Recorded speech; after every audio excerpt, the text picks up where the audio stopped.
summer evening when Julia and her family arrived at her grandparents' home in Madeira, a picturesque island steeped in both beauty and mystery. Every year, they visited this small village, nestled among rolling hills and rugged cliffs. Julia loved the serenity, the sound of the ocean waves, and the fragrant scent of wildflowers. But this visit would be different. This visit would uncover a terrifying truth she could never forget. Julia's grandparents lived in an old stone house with creaky wooden floors and a dimly lit attic. The house had a charm of its own, but it always felt as if it carried secrets in its walls. Her mother had grown up here, and while she often shared stories of her childhood, she had never spoken much about the attic or its locked door. Julia, being a naturally curious 20-year-old, had always wondered why. A haunting dream. That night, as Julia drifted off to sleep in her childhood bedroom, she had a vivid, chilling dream. She was walking through the attic, its dark corners cloaked in shadows. The air was cold, and she could hear faint whispers. As she moved closer to the source of the sound, a figure appeared, a woman in a hideous purple dress, her face obscured by a veil of black lace.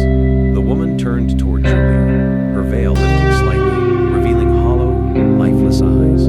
In a voice that sounded both distant and unnervingly close, the woman whispered, "Don't let them forget me." Julia woke up with a start, her heart pounding. She could still hear the whisper echoing in her ears. Shaking off the dream, she convinced herself it was just her imagination playing tricks on her, but the unease lingered. A discovery.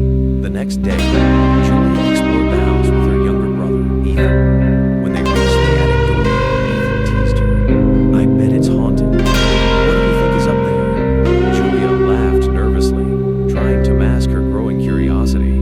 "Probably just old furniture and dust," she replied, but something compelled her to find out. Later that evening, while everyone else was asleep, Julia took a set of keys from her grandmother's drawer and unlocked the attic door. The creak of the hinges sent shivers down her spine as she stepped in. The attic was exactly as she had imagined it, filled with old boxes and forgotten relics.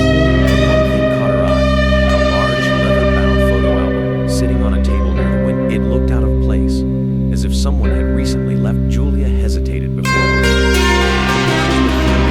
Photographs of family members, some of whom she recognized, and others who were strangers. Then, she turned to a page where a photo had been torn in half. The part that remained showed a woman in a purple dress, her face missing from it. A cold chill swept through Julia. The dress was identical to the one from her dream. Uncovering the next morning, Julia confronted her mother, showing her the torn photo. Her mother's face went pale, and she quickly took the album, shutting it. "Where did you find this?" she demanded. "In the attic," Julia replied. Her mother hesitated, saying, "She was someone from the past. It's better if you don't ask." But Julia couldn't let it go. The dream, the photograph, the whispers, they all pointed to something. She pressed her and after some reluctance, her grandmother finally shared this. The woman in the purple dress was her great-aunt, Lillian. Lillian had lived in the house many years ago, but had been accused of witchcraft. When her brother Julia's great-grandfather refused to defend her, Lillian fled the village, disappearing into the woods.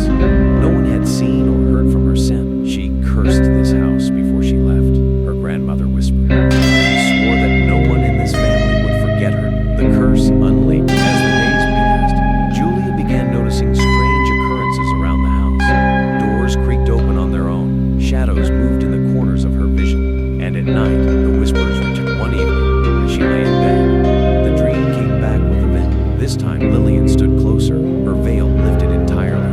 Her face was gaunt, her eyes filled with anger and sorrow.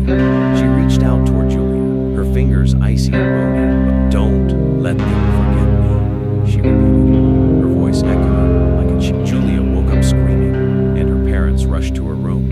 She explained the dream, the whispers, and everything she had discovered. Her mother finally admitted that she, too, had experienced the same dream when she was Julia's age.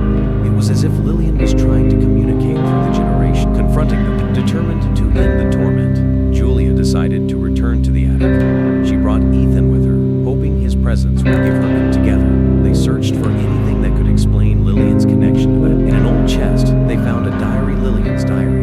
The entries were filled with sorrowful confessions and desperate pleas for forgiveness. The last entry read, "If no one remembers me, then I'll make." Julia felt a surge of determination. She decided to honor Lillian's memory, to break the cycle of fear and silence that had plagued her. She gathered the family together and shared the diary, urging them to acknowledge Lillian's stories. The final goodbye. That night, Julia had one last dream. Lillian appeared once more, but this time her expression was softer, almost peaceful.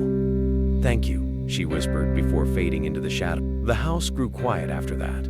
The whispers stopped, and the shadows no longer lingered. Julia felt a weight lift from her chest, as if the house itself had finally exhaled. Though the experience had been terrifying, it had also brought Julia closer to her family and their history. She left Madeira with a newfound respect for the stories that shaped them, vowing never to let Lillian's name fade from